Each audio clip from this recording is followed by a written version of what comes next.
I was frozen. Absolutely, unequivocally frozen. I could only describe the fear that gripped me as visceral, like I was drowning in a freezing lake of incomprehensible dread, unprepared to face what was ahead of me in the slightest. I looked at Sven, the most capable one out of us all, but even he looked petrified, face drained of any colour. I looked back at the trees, watching as the pale, gargantuan creature wrapped its disturbing hand entirely around the tree. The high-pitched radio frequency laugh continued around us, seemingly growing louder and louder by the second. And then, out of nowhere, it stopped. What are you looking at? A deep, slimy, penetrating voice assaulted my ears. It nearly sounded like it was coming from my own head. I flinched, taking my eyes off the entity behind the tree for just a moment. It was gone when I looked back. Seth! I heard Rose call out my name. I whipped my head around, nearly passing out from fear upon seeing what was behind me. It was him. Blank face, skeletal torso, giant bony hands. Leering down right at me, only a few inches away. Without even thinking, I began running. I turned back after a few seconds, watching as the creature's body twisted and contorted, turning into a massive human spider hybrid with tens of pale, veiny limbs crawling towards me. I nearly threw up right there. Sven drew his pistol and began shooting. Due to how erratically it was moving, he missed every shot except for one, which drilled straight through the creature's head, causing a wave of thick black blood to burst out from the other side of its temple. It went limp immediately, with its limbs crumpling and falling to the ground.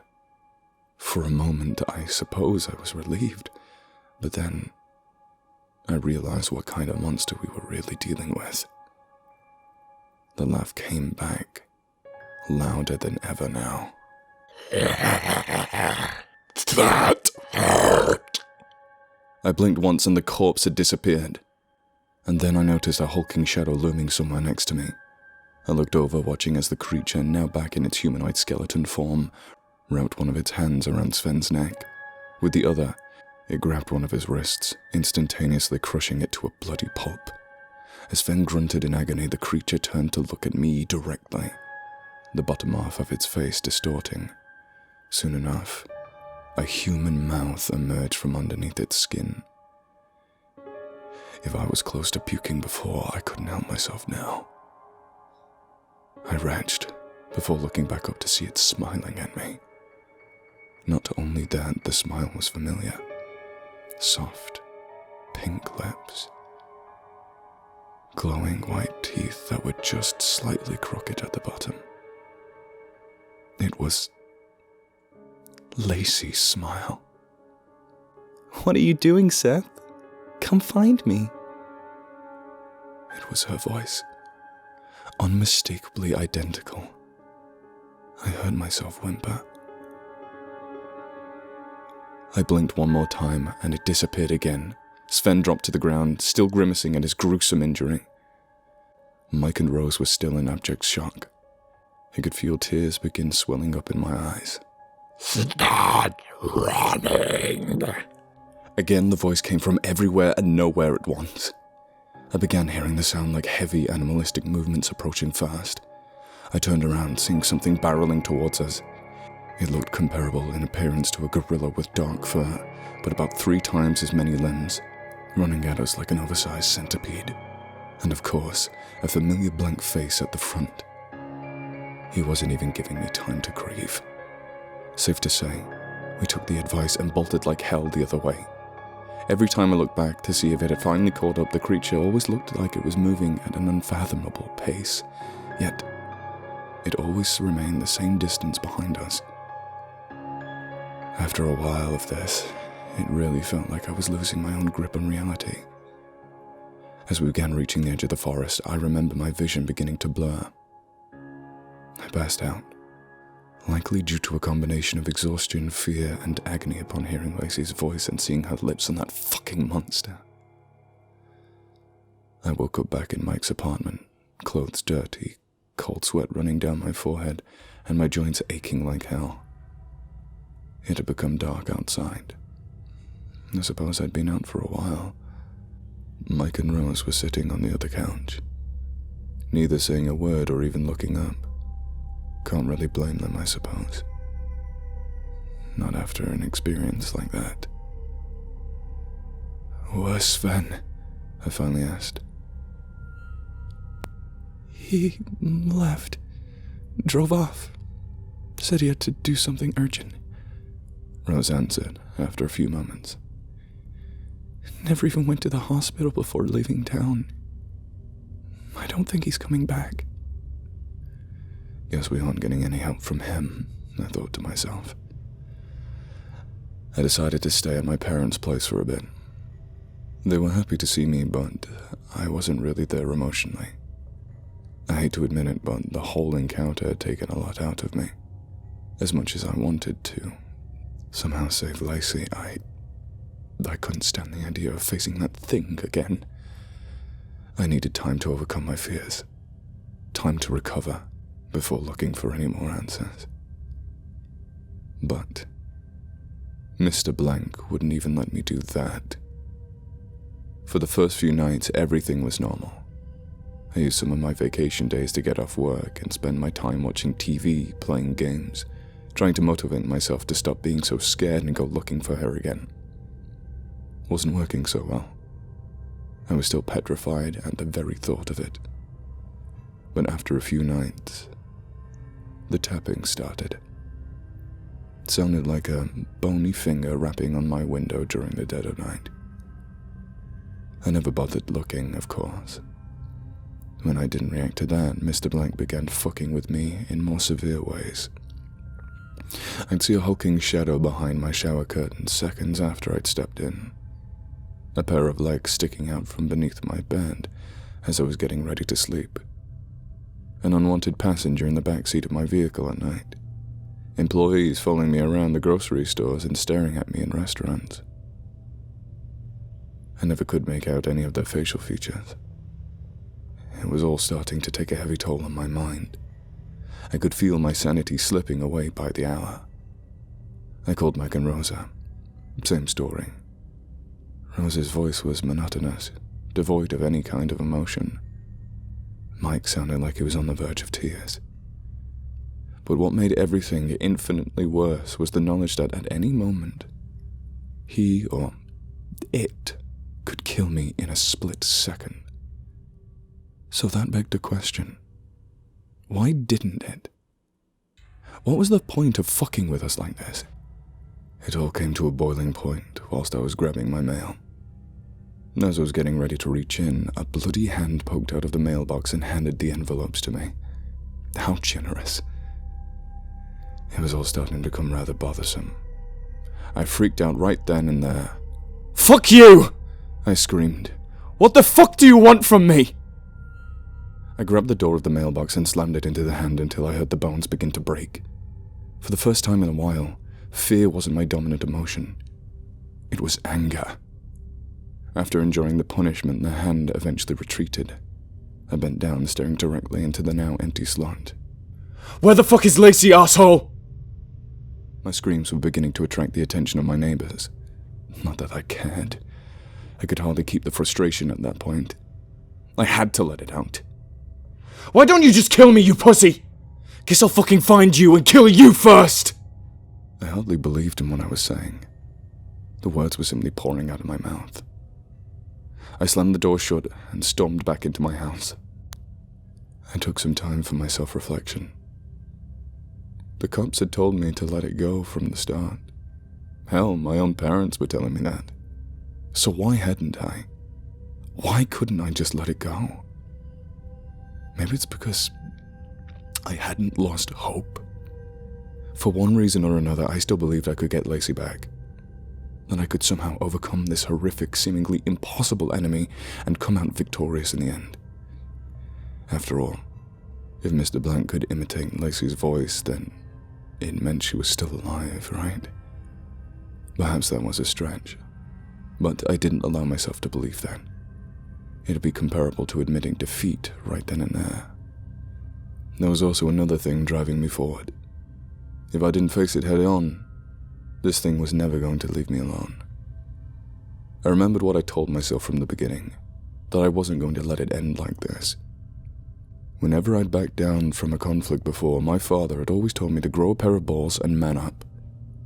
It made me kinda hate him at times, but suddenly, that seemed like rather sound advice. I spent the next few days getting off my ass and preparing to head back into the forest. I was going to keep following the tree carvings, our only real lead, wherever it may take me. It was pretty obvious that physical attacks weren't bringing this thing down. Hell, I wasn't even trying to kill it. I needed information first, like where the hell it was keeping Lacey. However, physical wounds did seem to bother it, in some marginal capacity, at the very least. While I was brainstorming, I noticed something else as well. Ever since the mailbox incident, the bastard had left me alone. My first act of defiance against it. There had to be a correlation there. I decided to call Mike and Rose again. They still sounded frightened, defeated. Mr. Blank was still going after them. What did this mean? I only had my theories, of course. Nevertheless, they were theories worth testing. I began putting together my own mini arsenal. My dad's pistol, one of Mike's shotguns that I'd borrowed a few weeks back, a hunting knife, a baseball bat for good measure. Was I trained in armed or unarmed combat? Fuck no. Still had a puncher's chance, though. I decided to head back into the forest exactly 1 week after I'd first gone in. I made my preparations, of course.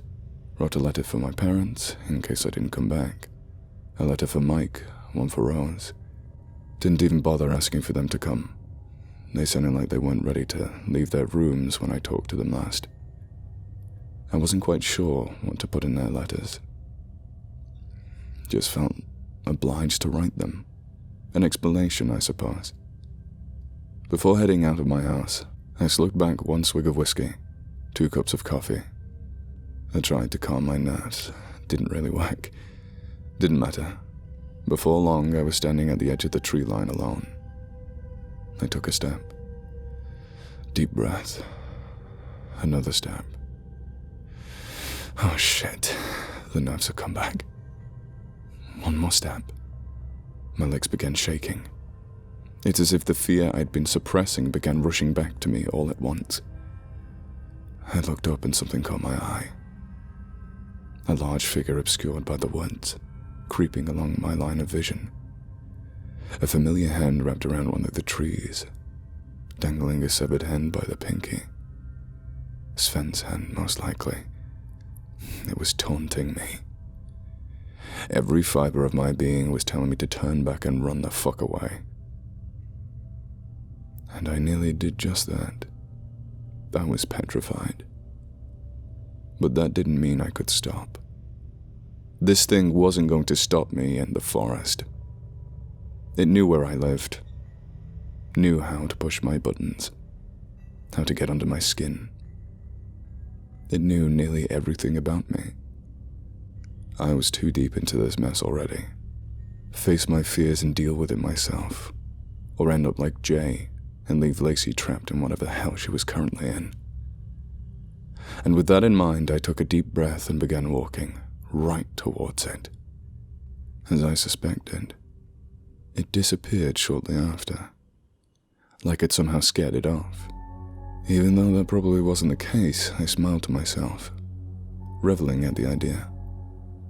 From there, I began following the carvings, retracing our steps from a week prior, but I was planning on getting farther this time. As expected, Mr. Blank didn't leave me alone after I'd entered. In fact, I was pretty much on my toes the entire time. About 5 minutes in, I heard something breathing down the back of my neck. I remembered what had happened to Sven and immediately pivoted sideways. At that point, it was the closest I'd ever gotten to it. This time, it had taken a gargoyle-esque form, wings and all. I pulled out my pistol and fired 4 shots at it. I never had great aim, so only 1 bullet even grazed it. But I think my message was sent, because it disappeared with a blink immediately after. it hurled its share of auditory torments towards me as well, screaming horrible things at me in a generic demon voice. The only time these really affected me was when it was imitating Lacey. God, this fucker was really pissing me off. It appeared 2 more times before it finally managed to hurt me. However, the attacks were awkward. It obviously could have killed me at any point, yet it seemed bent on trying to give me non-lethal injuries. Nevertheless, it succeeded. Have you ever seen Fan Art of the Rank? A classic creepypasta. Well, that's what it turned into, only with no face. It managed to slash my thigh. Not a deep cut, but still hurt like hell. I responded by breaking my bat over its head. Even though doing so caused it to disappear, it was a move I regretted instantly. I lost one of my close-quarter weapons. I used to play baseball, but I never used a knife for anything beyond chopping onions. I calmed myself down by telling myself at the very least it wasn't going to kill me. Boy, was I wrong there. After only a minute, it crawled out of the dirt in a form of a familiar machete-wielding zombie wearing a hockey mask and nearly took my head off. I managed to dodge the swing by a hair, and the tree beside me sliced clean in half. I guess Mr. Blank was something of a cinephile. I suppose that made sense. That didn't look non-lethal to me, I thought to myself. I scrambled to pull out my shotgun and blew the wannabe Jason's head off. However, it took me both shots to do so, and I wasn't very fast at reloading. Mr. Blank suddenly appeared behind me, now as a hulking, faceless clown, carrying what looked like a lead bowling pin. At that moment, I was defenseless. It swung the pin, breaking the shotgun in half as I attempted to defend myself with it. After that, I started running. What the fuck was I thinking? This arsehole could basically teleport. It suddenly stepped out from the tree line in front of me. This time it turned into one of the nurses from Silent Hill, bolting at me with a rusty knife. Fuck! I shouted. It looked like Mr. Blank wasn't pulling any more punches. It caused me to experience a new kind of fear. Not dread or some vague fear of the unknown. It was the immediate fear of certain death. But at the same time, I could feel the adrenaline pumping through my veins. I tried convincing myself that I was ready. Knowing that I couldn't run, I pulled out my own knife and tried bracing myself. This is gonna fucking hurt, I thought to myself. As he got within a few feet of me, the crack of a heavy shotgun caused me to flinch. The nurse was subsequently sawed in half at the torso, with a stray fragment of buckshot lettering the trees behind me. Jesus, what the fuck? I shouted, panting like hell at the same time. Hey boy, you best not be taking the Lord's name in vain there. An unfamiliar voice, a heavy southern twang. I looked over, seeing 2 wholly unexpected figures. One was Sven, with heavy bandages wrapped around his wrist. He wasn't the one that fired the shot, though. Standing next to him was a tall, bulky man with messy blonde hair, wearing what looked like a heavy tactical jacket and camo hunting pants. He was carrying a massive, industrial-looking shotgun, certainly not anything police-grade. Hell, it didn't even look like something the military would use. Anyway, it's your lucky day, the man said, slinging the weapon over his shoulder. Sven looked at me and smiled. I told your friend I was coming back. I don't think she believed me, though. He looked at his shotgun-wielding friend. So, what do you think? Told you I had something big. The man chuckled, watching as the nurse's corpse disappeared into thin air, just as every one of Mr. Blank's forms tended to do. Well, I'll be, he said, smiling to himself. It's a strange one for sure. No matter. I'm itching for a good old-fashioned battle. What the hell? It was the only thing I could muster out, given how truly bizarre the circumstances had become. Hush up there, the man said, aiming his shotgun at something behind me. Looks like it's itching for the same battle. I turned around, watching as Michael Myers dropped from a tree. Only, he wasn't carrying a kitchen knife. He had a damn chainsaw. Looked like Mr. Blank was getting his films mixed up. Asking any more questions seemed like a lost cause. In any case, I need to focus on the task at hand, staying alive while searching for Lacey. But it looks like I have so much needed help now. Can't complain about that.